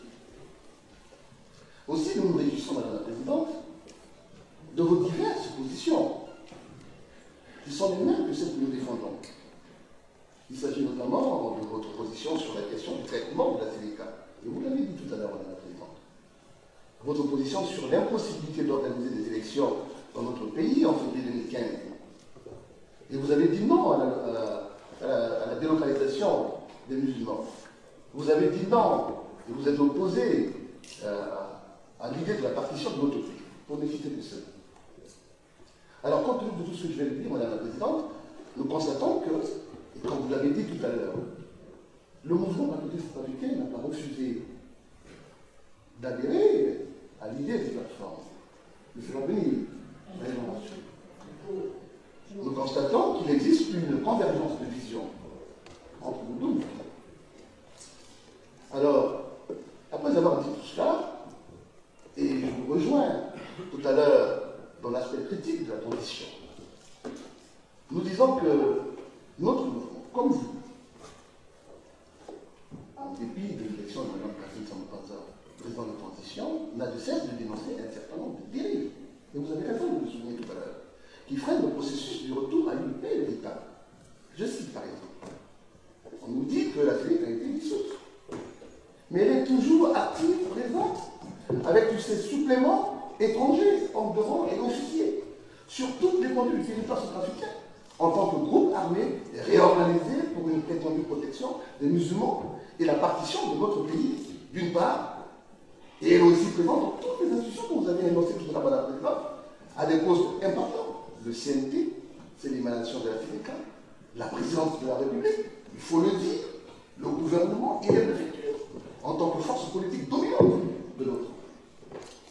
Et je suis tout à fait d'accord avec vous, madame, lorsque vous avez dit cela. Et comme vous, je le dis souvent, sans complexe, sans peur, parce que j'ai accepté comme vous ce risque-là, de travailler pour ce pays. Je me suis engagé, et je me suis dit, pour moi, c'était une sacrifice. Alors, Madame la Présidente, compte tenu de cette situation, comme vous l'avez dit, et nous sommes aujourd'hui, excusez-moi le terme, dans un cul-de-sac.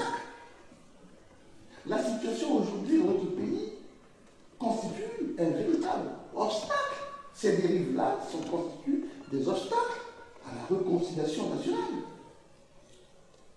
Et comme vous l'avez dit tout à l'heure, qui doit être poursuivi et mené uniquement par les Centrafricains entre eux, sans condition préalable.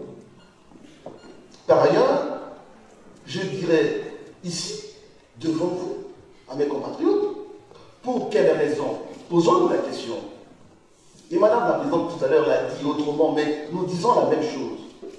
Les responsables de la CDK, musulmans centrafricains, pourquoi n'arrivent-ils pas à se séparer de leurs composants étrangers qui font appel à Al-Qaïda pour combattre les chrétiens centrafricains et demandent en plus la partition de notre pays? Sur quoi? Et la Présidente dit tout à l'heure, pour qu'on leur construise les hôpitaux là où ils sont, les routes là où ils sont, des écoles? Non. Sur le fondement d'une identité confessionnelle. Alors que le peuple centrafricain, comme vous l'avez dit Madame la Présidente, n'attend que cette situation pour entamer un vrai dialogue ou un débat national. Je suis d'accord, appelons-le comme nous voulons, débat, conférence, peu importe. Mais une condition, un espace pour que les Centrafricains, entre eux, et de manière, je dirais, que cela ne soit pas compris par les étrangers comme un acte de repoussement, mais exclusif entre nous Centrafricains. Et quand les étrangers viendront pour nous aider, qu'ils viennent sincèrement avec loyauté pour nous aider. Pas avec des calculs méchants derrière pour leurs propres intérêts et leur cupidité. Alors, Madame la Présidente, le mouvement des Centrafricains que je dirige ne peut pas accepter. Et là, regardez le regard de mes frères centrafricains qui se disent anti-Balaka. Ne peut pas accepter qu'une résistance à la CDK, au départ louable, se transforme aujourd'hui en un acte de vengeance aveugle et criminel qui absout la CDK, qui se place désormais en position de victime. Le mouvement patriotique centrafricain appelle, Madame la Présidente, appelle mes chers compatriotes à la raison des anti-Balaka pour permettre à la justice de faire son travail, facteur d'un retour rapide à la paix.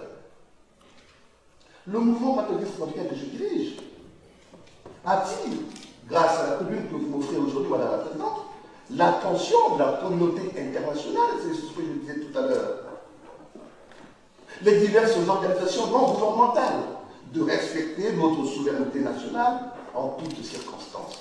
Pourquoi je dis cela? Aujourd'hui, vous avez constaté qu'il y a un problème entre les Nations Unies, les organisations non gouvernementales sur la question du déplacement ou de la délocalisation de nos frères musulmans. Et ils l'ont fait avec beaucoup de condescendance. Ils l'ont fait avec mépris de nos autorités. Mais bien évidemment, comme Madame la Présidente tout à l'heure a expliqué, mais quand vous ne voulez pas, quand vous voulez que l'autre vous respecte, commencez par vous respecter. Nous savons que notre État est dans cet état de d'effondrement. Nous savons que théoriquement, et pratiquement, l'État n'existe pas, mais il y a quand même un vrai État. Nous avons une équipe, appelons-le comme nous voulons, une équipe de transition ou un gouvernement de transition. Et je pense que la communauté internationale doit comprendre qu'il doit respecter cette autorité-là. Qu'elle soit ferme, elle représente les Centrafricains, et nous demandons et nous exigeons de la communauté internationale, de tous les organismes internationaux qui veulent nous aider, de commencer par respecter notre souveraineté nationale. Et le fait de délocaliser nos frères musulmans à Bambari, mais pourquoi Bambari? Pourquoi pas à Bangassou? Pourquoi pas à Ndélé? Pourquoi pas à Mbaïki? Pourquoi pas ailleurs? Ils pensent que nos frères de Bambari accepteront facilement la présence des musulmans là-bas. Il y a déjà des Centrafricains musulmans de Bambari. Bambari est une ville de province où toutes les confessions existent, et depuis des siècles et des siècles. Si on délocalise les musulmans, et je le dis, pour que cela soit retenu par la communauté internationale, en pensant que le trait d'union entre le sud et le nord commence par Bambari, il se trompe. Parce que nos frères de Bambari commenceront la lutte et la révolte. Et ils verront voulez qu'on se comme un seul homme, les Centrafricains du Nord, du Sud, du Centre, de l'Est, comme un seul homme pour combattre ceux qui veulent déchirer ce pays-là. Et nous n'accepterons jamais que notre pays soit conçu ou organisé sur les questions de l'identité confessionnelle. La confession n'a jamais été pour nous une identité. Madame la Présidente, j'ai beaucoup de choses à dire, certainement dans les questions tout à l'heure, j'y reviendrai. Merci.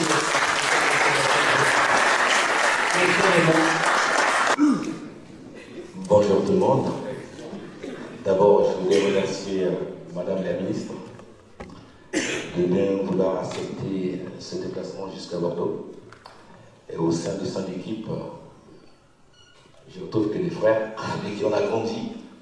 Régnier, Joe, Kangala, ma petite sœur qui est là. Bon, bref, je vous dis, à Bordeaux, vous êtes chez vous. Et soyez les bienvenus. Je voudrais aussi saluer toute la communauté qui s'est déplacée aujourd'hui. Comme vous savez que je me présente déjà, Lucien Raymond Bomongo, président de l'Observatoire centrafricain de la bonne gouvernance. L'Observatoire centrafricain de la bonne gouvernance, depuis 2000, a toujours eu à organiser des rencontres, étant donné que nous sommes une plateforme démocratique. Cette occasion aujourd'hui nous permet tout simplement d'essayer de mettre les points sur les i. Et comme l'observatoire n'est pas du tout, n'est pas encarté, cela nous permet donc d'avoir une vision plus nette. Nous n'avons pas de prisme comme certains partis politiques, et ce qui fait que cela va donc nous permettre de nous définir et de vous faire entendre réellement dire notre voix. Bref, nul n'est point question de vous dire que l'heure est grave et que la nation centrafricaine est en danger. Certes, je conçois que l'historique des paradigmes dominants de cette crise puisse se faire ici. Mais compte tenu du temps qui nous est imparti, je pense que nous ne pourrons pas toujours essayer donc de résoudre tous les problèmes. Mais si vous voulez, nous pourrons effectivement donc parler exclusivement dans le cadre où cela nous fera profiter d'un adjuvant de résilience. C'est-à-dire que si on apporte donc des solutions positives qui pourront nous permettre donc au moins de trouver des solutions, comment faire pour que la paix revienne rapidement, je pense que ça c'est l'occasion que nous puissions essayer donc de battre.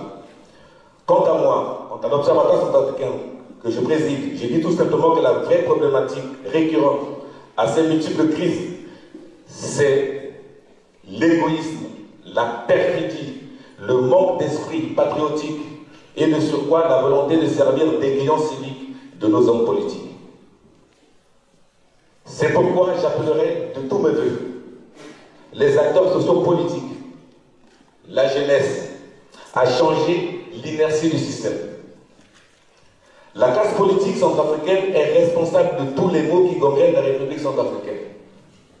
Vous allez voir que l'Observatoire a déjà eu, au cours de ses précédents débats, a démontré que, au bout de 30 ans, il y a des leaders qui ont conduit ce pays dans le chaos. On les connaît. Et comme ces personnes ont toujours tendance à se rencontrer, à s'auto-amnistier pour qu'il ne puisse pas y avoir de justice, et bien, ce qui fait que nous nous retrouvons chaque 10 ans avec cette fameuse politique rébellion, coup d'État et désenchantement de la population. Je voudrais aussi attirer l'attention des pseudo-politiques, ceux que moi je qualifierais des politiciens de la 11e heure, qui pensent que la politique va tout simplement leur servir de se recycler en Centrafrique et qui viennent tout simplement pour essayer de se remplir les poches et qui n'ont jamais songé un seul instant à nous créer des hôpitaux, les conditions sine qua non d'une vie paisible du peuple centrafricain. À cela, l'Observatoire leur demande de rester là où ils sont, parce que nous demanderons, nous exigerons non seulement que pour les élections, au lieu de donner 1 million, on va exiger 10 millions de caution. Comme ça, on verra la capacité financière de chaque candidat, donc au moins à régler le problème. Je disais tout tantôt qu'il ne faut pas se fier aussi à la sirène. N'importe qui va venir nous dire « je suis le porteur de ceci, de cela ». Chers compatriotes, je vous dis de faire gaffe. Déjà, vous savez qu'au pays, il y a déjà 90 candidats potentiels. Je précise bien 90 candidats potentiels. Ouvrez les yeux, les démons sont parmi nous. Je voudrais encore une fois de plus essayer de remercier la présidente qui s'est déplacée. Ne vous fiez pas à l'apparence. En Centrafrique, je connais très bien la mentalité. Vous êtes des machos. Nous tous, nous sommes des machos. La femme ne vaut rien. Ne jugez pas les gens en fonction parce que de leur genre ou bien parce que c'est une femme. J'ai toujours parlé de l'efficacité. J'ai toujours parlé de l'homme qu'il faut à la place. Les 5 minutes sont écoulées. Merci. Donc je vous demande tout simplement de permettre quand même au moins à la présidente de s'exprimer, de ne pas la juger hâtivement, parce que c'est une dame. Peut-être que, bon, chacun essaiera de donner son point de vue. En vous remerciant.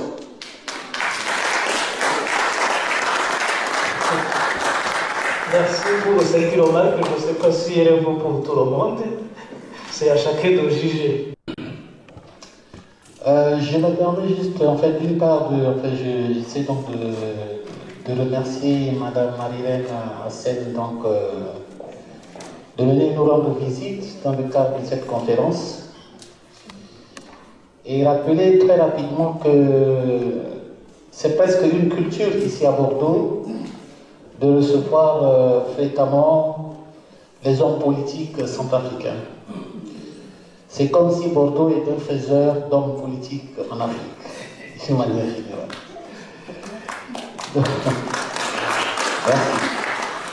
Donc, moi je voulais recentrer le débat sur le thème de cette conférence, notamment parler de la République centrafricaine en tant qu'entité. Or, malheureusement, nous constatons aujourd'hui, au vu de tout ce qui a été débattu aujourd'hui, que notre pays, la République centrafricaine, est en train de mourir sous nos yeux. Ce pays, nous pouvons critiquer, nous pouvons dire, voilà, les musulmans étaient déplacés au nord. Mais posons-nous la question, pourquoi, justement, Maître Nyon l'a dit tout à l'heure, l'a relevé tout à l'heure, pourquoi ces déplacements se font au nord et non à l'ouest, ni au sud, etc. Je crois qu'il y a des visées que peut-être nous, en tant que Centrafricains, nous ne voyons peut-être pas. Et que sans y prendre garde, nous sommes en train d'assister d'une manière impuissante peut-être à la scission pure et simple de notre pays. Parce que je me méfie beaucoup de tout ce qui émane des organismes internationaux, genre ONU. Parce que quand ils commencent à parler de l'envoi de 12 000 hommes, et que dans un avenir très proche, on va parler peut-être de zones tampons, on va peut-être parler de lignes de démarcation. Quand on va commencer à entendre parler, chers compatriotes, de ces mots-là, ça veut dire, de fait, notre pays est divisé.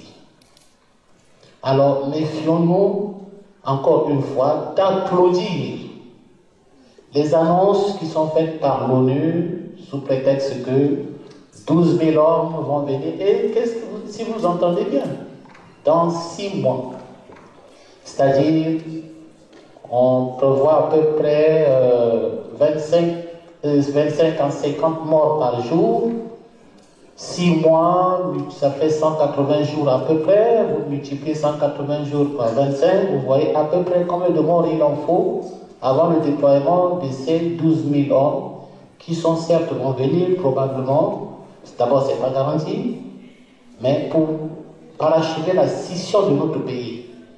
Donc ce que nous disons est fondamental et extrêmement urgent et que nous devons prendre véritablement conscience de ce danger qui plane sur nous. Voilà, c'est pour ça que je voudrais recentrer le débat sur vraiment comment faire, mais assez rapidement, pour sortir de cette situation-là. Ça, c'est fondamental. Comment faire? Des propositions vont venir ici à gauche, on en a quelques-unes, mais il faudrait que nous reconcentrions donc notre débat autour de cette question fondamentale, à mon avis. Je vous remercie. Souhaitez la bienvenue à Madame Marie-Reine Hassani, excusez-moi, que nous voyons souvent à la télévision, que nous visu, sachant que il faut que je me présente. Je me présente Narcisse Kamayen Wode. Je suis un ancien élu auprès de député maire de ma mère à la ville de Bègle, dans le groupe écologiste. Et aujourd'hui, je suis candidat sur la liste européenne qui vont se dérouler le 25 mai prochain. Et je m'occupe tout simplement de la coopération avec l'Afrique au niveau de l'Union européenne. Et j'ai été très surpris de vos discours, agréablement je voulais dire, parce que ce n'est pas le même discours tenu par les autres pléthores de candidats que nous rencontrons tous les jours. Et Dieu merci, Bordeaux est quand même un centre auquel les candidats viennent nous rencontrer. Ce n'est pas d'aujourd'hui. Bordeaux a formé plusieurs ministres, y compris certaines personnalités. Et ça ne serait pas tout simplement la dernière, on va encore avoir d'autres. Même la Séléka était passée, on les a reçus ici à Bordeaux. Malheureusement, ils sont venus, ils nous ont posé des crises et nous sommes là pour faire la synthèse. Je viens rapidement pour vous remercier par rapport aux femmes. Vous avez parlé des femmes, vous êtes femme et on vous félicite pour votre courage d'être candidate, si c'est possible, si c'est le cas. Et je voulais aussi rappeler que le 100e jour de Madame la Présidente de Centrafrique a eu lieu hier. Et le bilan est toujours négatif. Elle a été annulée, c'est ça? Donc a eu lieu, oui, le 100e jour de sa désignation comme présidente de la transition a eu lieu hier. Je voulais tout simplement vous dire, Madame la Présidente, c'est que vous avez un parcours en tant que ministre de la coopération, ce qui est très intéressant pour la suite. Car les sujets que vous avez évoqués, à savoir construction des hôpitaux, construction des routes, comment prendre en charge les victimes qui ont été blessées jusqu'à aujourd'hui, mettre en place ce qu'on appelle un MDA, c'est-à-dire comme on a fait au Congo pour essayer de retravailler sur le passé des victimes. Je passe tout simplement pour dire que vous avez aussi opté pour le développement durable, ce qui nous intéresse. Je pense aussi à ce que vous avez parlé, de l'agriculture, etc. Je dirais aussi, Madame la Présidente, c'est que l'Union européenne, après l'espoir infime que nous avons eu face à la cécité, l'autisme de la France, l'Union européenne, le président François Hollande a pu envoyer des forces sangaristes en République centrafricaine. Et aujourd'hui, c'est la force effort depuis 2 jours qui essaye de prendre le relais. Donc, au niveau de l'Union européenne, l'armée n'a pas encore eu le consentement, c'est-à-dire le consentement pour essayer de défendre des pays en crise. Ça, c'est une question auquel nous défendons pendant nos campagnes européennes. Je voulais aussi donner quelques chiffres d'aide que l'Union européenne a donné à la République centrafricaine.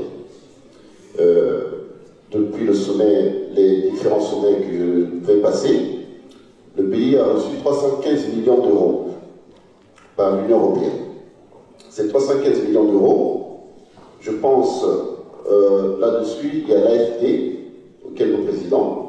J'ai depuis le 14 mars envoyé 25 millions d'euros, en plus de 315.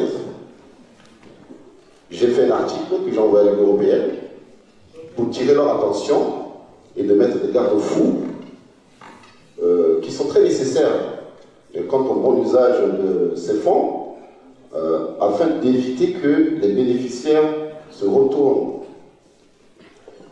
dans quelques années pour demander encore de nouvelles aides de l'Union européenne. Vous avez parlé de DDR. Il faut résumer parce qu'il reste une minute. Merci. Le DDR doit être aussi géré. Je crois que ça, c'est une partie que nous en parlerons plus tard. Dans mes fonctions d'ancien élu municipal, j'ai essayé avec les partenaires de réhabiliter un centre de santé, de maternité. Tout simplement, tout a été stoppé. Stoppé pourquoi? Parce qu'un pays en crise, les aides ne viennent plus. Et je passe. Je voulais aussi encore ajouter, avant de terminer, Madame la Présidente, que ce qu'a dit le compatriote, le président de MPC à Maître Nou, concernant le déplacement des musulmans dans une région bien déterminée, effectivement, nous allons vers ce qu'on appelle la partition de ce pays. Donc, il faut faire très attention. Avant que les candidats se prononcent, avant que les 90, comme disait le président de l'Observatoire, viennent concourir pour un siège de président, les Centrafricains ont besoin d'abord de la sécurité. Une chose que nous oublions, la force de l'ONU qui va se mettre en place d'ici 3-4 mois, il faut appeler un chat et un chat, la République centrafricaine sera sous tutelle. Sous tutelle, ça veut dire qu'il va y avoir des critères draconiens pour la sélection de ces candidats. Bon, peut-être que vous avez la chance parce que vous êtes une dame et on verra. Je vous remercie. Merci. Je pense que quand on est une femme compétente et capable, on est un homme comme n'importe quel autre. Voilà. Donc moi, je suis un homme avec un grand H. Et c'est ma compétence qui va compter. Merci pour la réponse du final. On est en train de passer la liste pour que tout le monde s'inscrive en fait.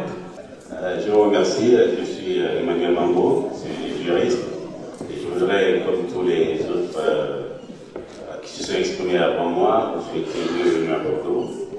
Et je vous remercie pour l'initiative que vous avez prise de venir nous rencontrer afin qu'on puisse avoir un partage de la situation de notre pays. Je suis président de KNK de Bordeaux. Donc, en cette qualité, j'ai dirigé la campagne de ce parti qui a fait élire le président Blaise pendant ces 2 mandats. Et donc, en politique, il faut avoir le courage de regarder la situation, d'assumer ce qui a été son acte, ou bien sur le plan personnel, ou bien sur le plan collectif, dans l'intérêt national, et donc d'assumer éventuellement des erreurs qui ont été commises et qui malheureusement ont plongé notre pays dans cette situation de chaos et de marasme économique. Je voudrais insister sur un aspect que vous n'avez pas beaucoup étudié, ce qui m'a créé une petite frustration, c'est notamment le diagnostic de la situation. Vous avez parlé de l'impasse, nécessite qu'on fasse un diagnostic de la situation du pays, qu'on fasse un petit rappel de ce qui a été la manière dont successivement nos dirigeants ont travaillé. Et sur ça, je vais dire 2 mots.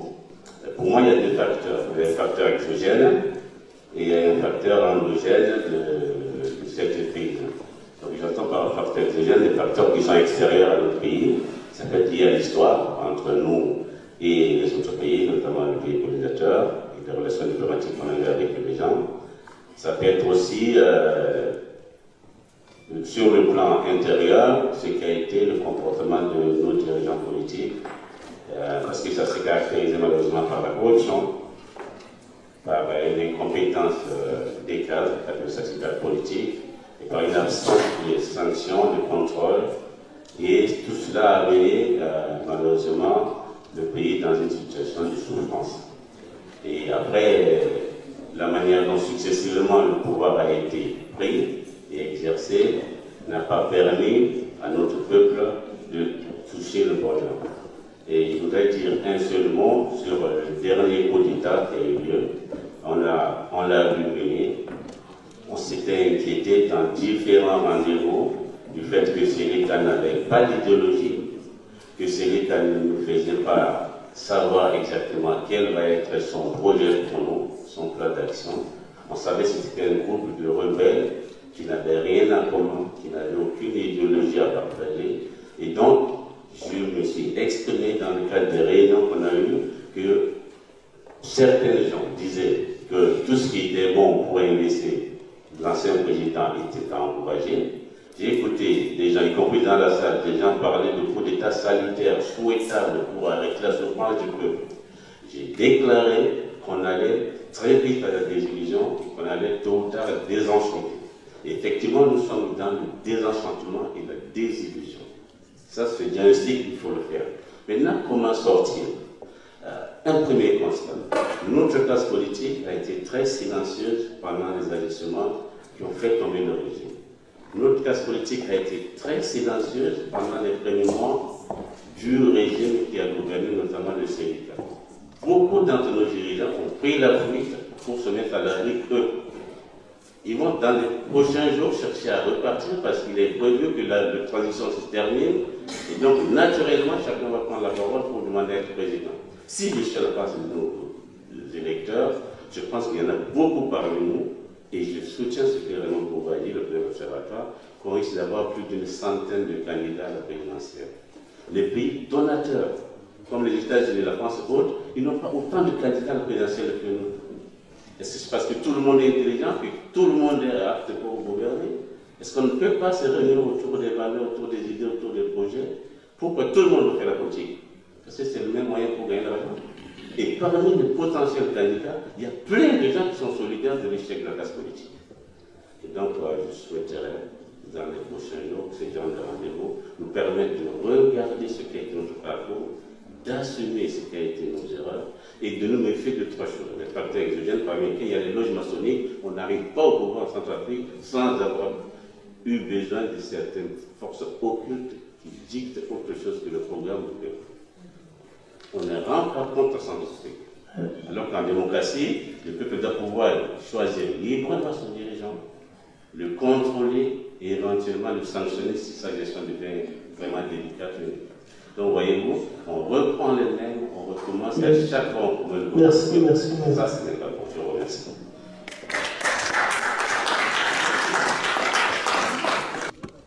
Merci, chers compatriotes, d'être venus nous donner l'occasion de débattre de notre pays.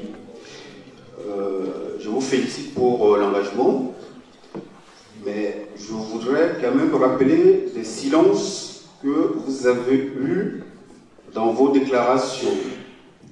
Quand je parle de silence, c'est la situation de la FACA, à qui on refuse d'être réarmé.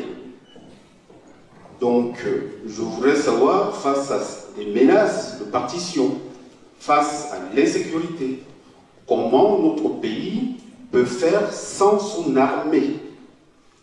J'aimerais avoir votre position claire et nette sur ce qui est imposé à la République centrafricaine. La deuxième, donc c'est une question.